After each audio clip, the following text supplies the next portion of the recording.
Gaza, les étudiants américains se révoltent. Après les mouvements de protestation pacifiques, la révolte, l'insurrection. Depuis quelques jours, la colère et l'indignation grandissent partout dans les campus universitaires américains. De nombreux étudiants n'hésitent pas à stigmatiser la complicité de l'administration Biden avec Israël dans le génocide en cours contre la population civile de Gaza où des milliers d'enfants et de femmes ont été tués, tandis que d'autres torturés, niés dans leur humanité et jetés pêle-mêle dans les fosses communes.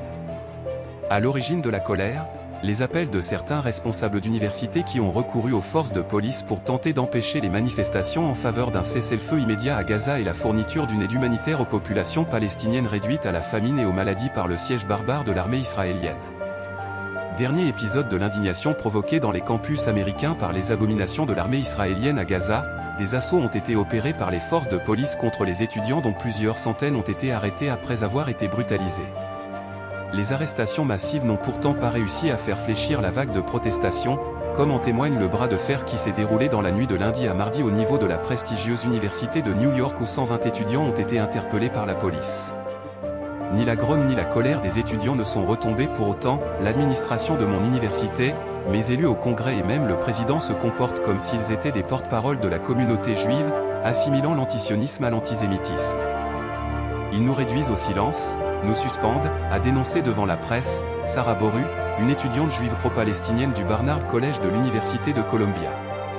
Quelques jours plus tôt, une centaine de ses camarades avaient été arrêtés alors que leur université boycotte toute activité en lien avec Israël. Idem pour l'université de Yale. Le mouvement commence à faire tache d'huile, dans divers autres campus où le mot d'ordre a trait à l'arrêt de toute aide américaine à Israël. 2 mois plus tôt, les présidentes des universités de Harvard et de Pennsylvanie ont été contraintes à la démission par le Congrès, actionné par le lobby sioniste. A contrario, la présidente de l'université de Columbia a fait appel à la police, sous prétexte de comportements hostiles et d'incidents antisémites, pour contrer le mouvement qui a embrasé des dizaines d'autres campus.